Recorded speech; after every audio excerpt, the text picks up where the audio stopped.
So this video is about what employees really care about. Since being a recruiter, I have seen a couple of offices. Some of them are really, really pretty and some are really, really bad. So programmers have different work conditions. But within the range of sane work environments, that means having a possibility to work concentrated without being constantly disturbed, or having tons of phone calls around you, there is still a range between nice and extremely nice. So one agency that I work with, they have probably the nicest office in the whole city.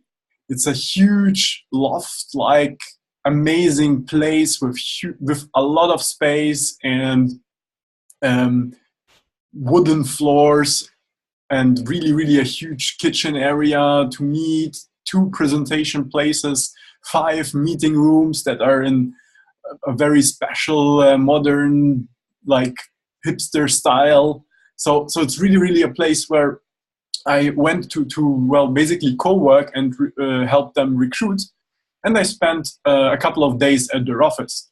After the first 2 days, I was really telling everyone this is the nicest office I've ever seen, and that I envy them so much that they can go there every day and work there all the time, basically.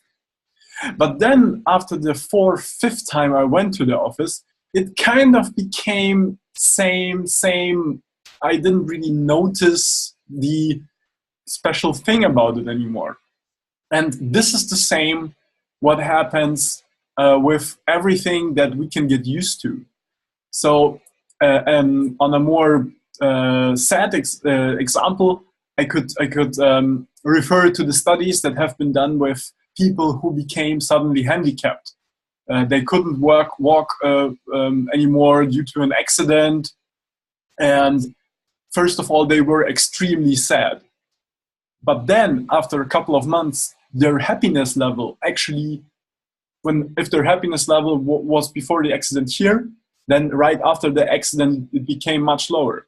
But then after some months, it went back to the happiness level they had before, because they found other hobbies to do. They basically found a new routine with the new handicap, and they stayed and they came back to the happiness level they've been before. The same with lottery winners. First, extremely happy, then they come back to the happiness level they had before.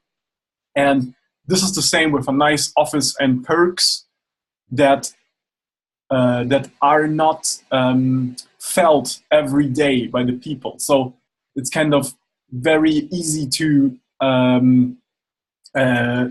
use this in a recruiting environment, because the recruitee, he comes to the office, he sees the amazing office. This is like a big plus sign. Also, this is a big plus for clients. So in this case of this agency, it's a huge plus, because clients come in and they see this amazing office and they're like, oh wow. So they know what they're doing if they can afford such a huge office. On the other hand, a bit poorer clients, they could think, wow, what the fuck, they're burning all this money on this real estate. They should be actually doing the work, and I don't care. It's a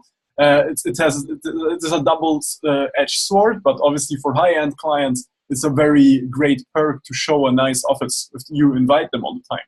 But for employees who come there every day, it kind of becomes like something that they get used to and they don't feel it anymore. So if you want to analyze the question, what do employees care about? What should you do to keep them constantly happy and don't lose them to some company that pays better or has better conditions? I would say the office is not the number one thing. Also, giving free coffee or fruits or even dinner or food or like lunch doesn't necessarily add to the value a good employee seeks.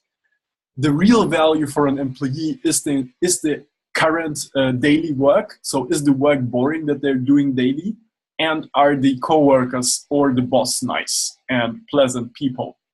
Especially the last reason is probably the number one reason people leave their job or call me as a recruiter, hey, I had my boss or the boss changed. Do you have something else that fits me? So this is the actual thing you should look into. How are the people relating to each other? How are they working together? Are they happy? Is somebody treated super badly for some reason? What can you do to improve the situation, how people are treated?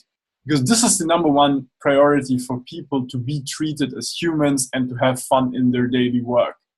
The nice office, a nice salary, catering lunch, those are all factors that are kind of things that people get used to. So it might be worthwhile considering that. So if you have further ideas about what is important to employees, or especially software engineers in their daily job, and how to keep them happy, please leave a comment below, and see you next time.